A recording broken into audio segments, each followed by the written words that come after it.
The theme of today's recording is pain versus suffering and mastering your inner game.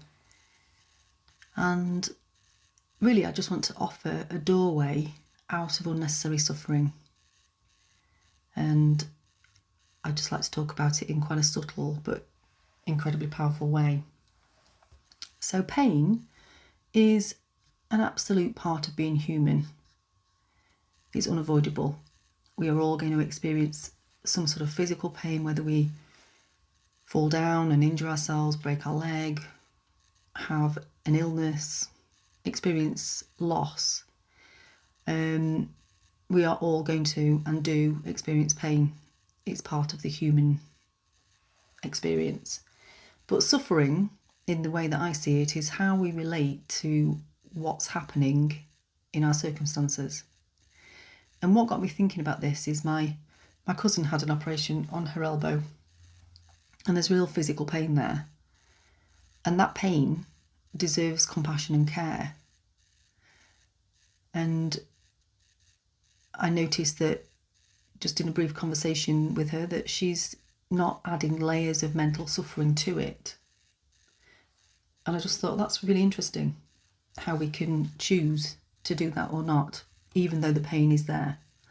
So, thinking about Eckhart Tolle, I'm not sure if that's how you say it actually, but that's how I'm saying it. So Eckhart Tolle wrote a book years ago, and I remember reading it, The Power of Now. A very powerful book, and it really was a pivotal moment in my own awakening journey. And he spent decades just pointing to this one simple truth, and he's done it in many, many different ways. But this absolute simple truth is that the only moment that truly exists is now. And if we find ourselves suffering in this now moment, it's usually because the mind has travelled to the past and is experiencing regret, guilt, shame, what I could have done, what I should have done, why did it happen that way, or into the future. What if I'm not safe? What if I'm not okay? The fear, the anxiety, I just want to be okay. So we try to mitigate what may happen in a future moment, which doesn't exist. So in the present moment, like in the case of my cousin, there may be pain. But there is rarely suffering with that pain unless the mind is creating a story around it.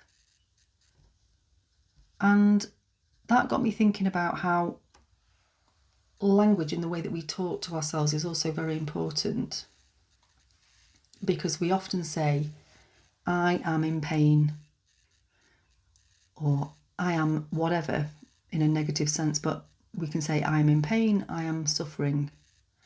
But it's really fused to all that we are, if that makes sense.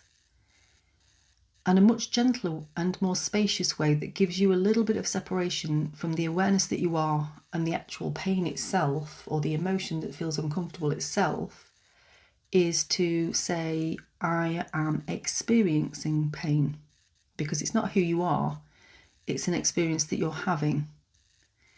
I'm experiencing sadness. And this small, subtle shift just creates a little bit of breathing room between you and the experience, because you are not the pain. You are the awareness that's meeting it. And that awareness, the more that we can do that in every aspect of our life, but today I'm focusing on pain and suffering, is the beginning of freedom. So I just want to run this by you for a moment. So what if, as a soul, we actually chose this life, the way that you sit down and you choose what video game you'd like to play, and you chose on the game, you choose the level, the challenge, the constraints, the obstacles, and maybe the different characters that are there against you to present themselves as these constraints and obstacles. And then the characters in the game appear to challenge you in exactly the areas that you chose to have the constraints in. So in a soul experience, it's exactly the same areas that you came in to grow through. So if we think about it and we compare that to our lives, I know this has happened to me, we often have the same theme of challenge repeat itself over and over again until something finally shifts within us. Whether that be around relationships, money, self-worth, health, belonging.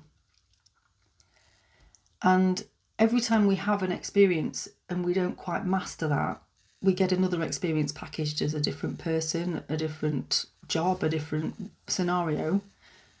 And it's presented again, but we're like, I remember myself thinking, this is so weird. Why is this happening again? And it's the same theme that keeps happening again, because we're just invited to try again like you would do in a game until you crack it, until you crack that level or you crack the code.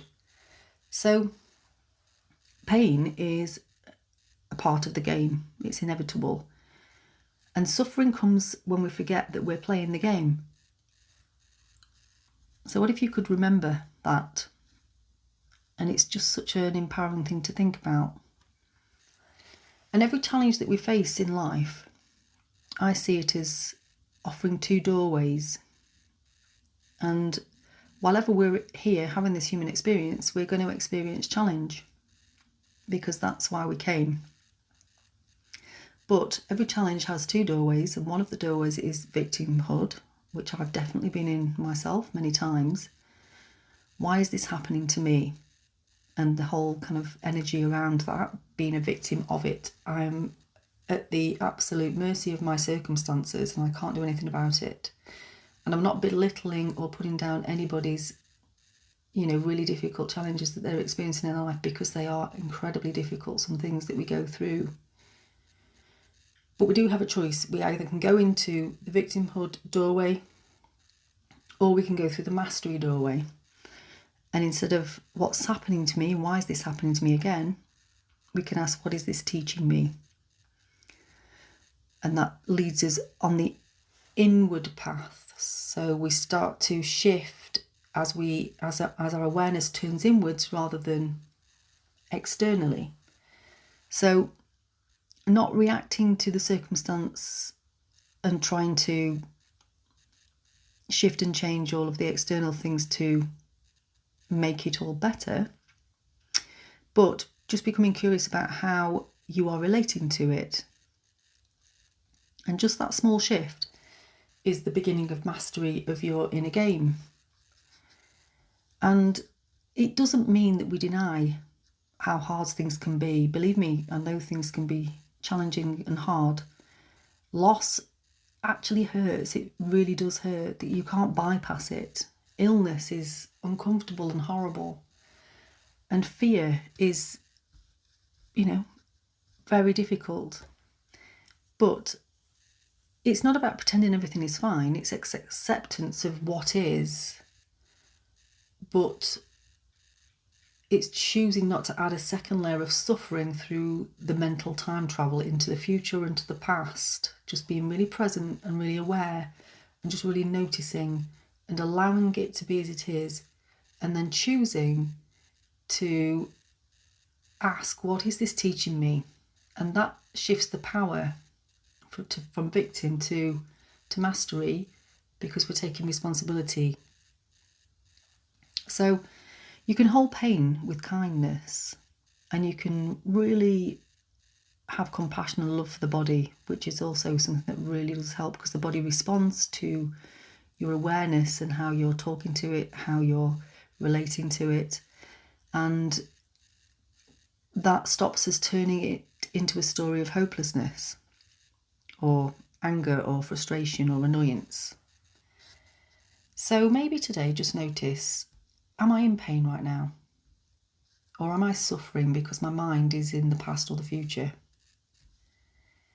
And if you find that suffering is there, you might gently ask, can I come back to this moment?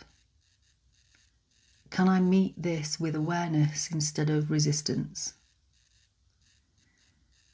And that choice is empowerment, and that choice is mastery of your game.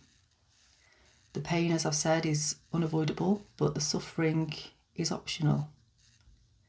And it's your awareness that is the doorway into mastery. So I hope that spoke to someone today. And again, I'd love to hear your comments and your experiences.